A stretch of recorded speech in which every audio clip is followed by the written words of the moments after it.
ज्या स्थानी आलोय ते स्थान म्हणजे वासुकी नागांचं स्थान. हा सगळ्यात ठेवून मी योग्य तो जाप वासुकी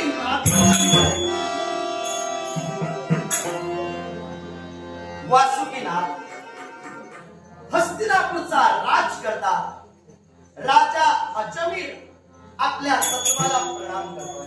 आशीर्वाद. ओळखी आहे ना? निश्चितच. विसराल कशी? कारण मी इथपर्यंत आलो याच्या मुळाशी कारण आहे. माझी ओळखी आपल्याला आहे याची जाणीव मला आहे. पण तरी सुद्धा मनात माझ्या तुमच्याबद्दल क्रोध असताना, मनात तुमच्याबद्दल भ्रम असताना तुमच्या तत्वाला प्रणाम करत माझी शांतता मी जोपासलेली आहे. मला फक्त एवढंच तुमच्या मुखातून ऐकायचं आहे. कुठं मी चुकलो, कुठे मी कमी पडलो, जेणेकरून अजमिराच्या शुद्ध चारित्र्यावर तुम्ही गालबोट लावला. म्हणजे माझा निरोप तुमच्यापर्यंत पोहोचला असत. निश्चितच पोचला. निरोप कुणाचे कुणापर्यंत कसे पोचते जातात याला महत्व नाही, पण एखाद्याबद्दल आपण ज्यावेळी टीका करतो ती टीका करत असताना प्रत्येकानं विचार करणं गरजेचं आहे. तुम्ही राजा अजगडाबाबत काढलेले निर्घृणतेचे शब्द हे राजा अजगडाच्या हृदयाला अजूनही पोचताय. मला तुमच्या मुखातून ऐकायचं आहे. मी कुणा बाबतीत आजपर्यंत श्रेष्ठत्वाची चढाओढ केलेली नाही. आजपर्यंत कुणाच्या बाबतीत मी कपटी विचार माझ्या मनात आणून दिले नाही. धर्माचं आचरण करून नीतिमत्तेला वागण्याचा प्रयत्न केला. मग असं असताना अजमीर कुठं चुकला म्हणून देवर्षी नारदांसमोर तुम्ही माझी निर्वंशना केला. मग ऐका, ज्या प्रभू रामचंद्रांनी या त्रेतायुगात अवतार घेतला विष्णू रूपी ते, त्यांना त्यांचं दैवत्व या विश्वातील सर्वांनी मान्य केलं, पण त्यांचं अस्तित्व तुम्ही नाकारला. म्हणूनच माझ्या मुखातून ते शब्द बाहेर पडले. रामांचं अस्तित्व आम्ही नाकारलं. निश्चित. रामांचं अस्तित्व मी नाकारणारा कोण? विश्वाच्या पाठीवर प्रत्येक जण आपलं अस्तित्व हे आपल्या पराक्रमायोगे आपल्या कृतीने विश्वात पटवून देण्याचा प्रयत्न करत असतो. मी रामचंद्रांना कमी लेखण्याचे शब्द आजपर्यंत उच्चारले नव्हते, किंबहुना माझ्या बुद्धीत त्यांना कमी लेखण्याचे विचार सुद्धा उत्पन्न झाले नाही. पण जर तुम्ही म्हणत असाल की मला राम कळला नाही, मी त्यांना कमी लेखण्याचा प्रयत्न केला, तर मी तुम्हाला थेट सांगेन राम मला कळला नाही हा शब्दप्रयोग वासुकी नाग आपल्या मुखातून येणं मला उचित वाटत नाही. कारण राम आणि अजमीर यांचा संग्राम झाला. अजमिरात राम सुद्धा अपयशी होत नव्हते, पराजित होत नव्हते. अजमीर सुद्धा पराजित होत नव्हता. अर्थात शिवशंभू महादेवांनी मध्यस्थी केली आणि शिवशंभू महादेवांनी मध्यस्थी करून ते युद्ध थांबविलं. अर्थात प्रभू रामचंद्र एवढेच पराक्रम माझ्यात आहेत हे त्या युद्धाद्वारे मी पटवून देत होतो.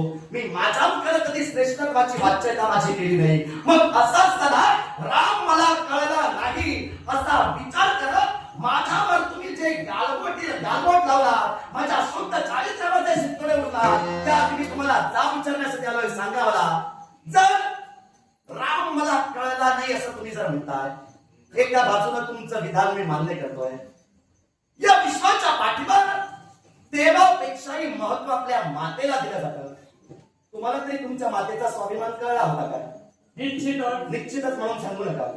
जर कळला असता तर तुम्ही मातेच्या स्वाभिमानासाठी झटला असता.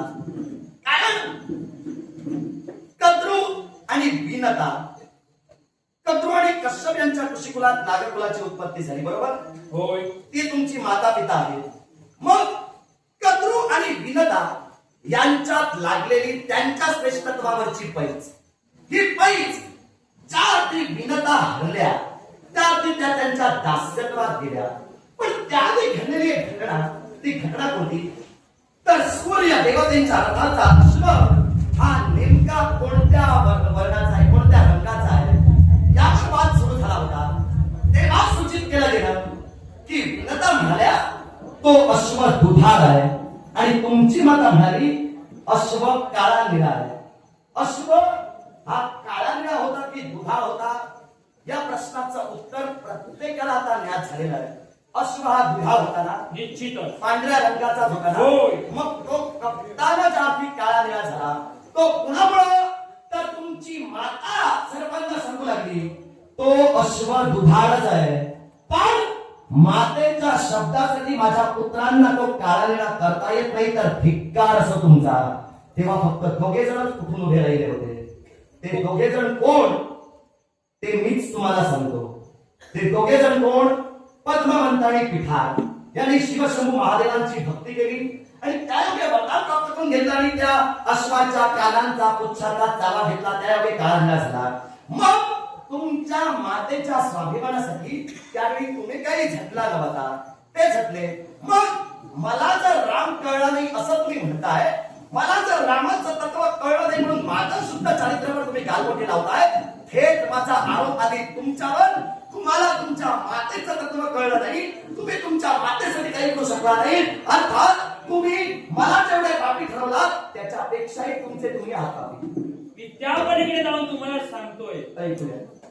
जी आमची कद्रू माता आणि विनता यांच्यात पैस लागली होती, दास्यत्व विनताने सुद्धा स्वीकारलं होतं, पण या मागे कारण कोण? तर आमची कद्रू माता नव्हती किंवा आम्ही नव्हतो, तिचा कर्मभोग होता. कर्मभोग निश्चित. मग हे सुद्धा घडलं ते कर्मभोगालाच घडलं.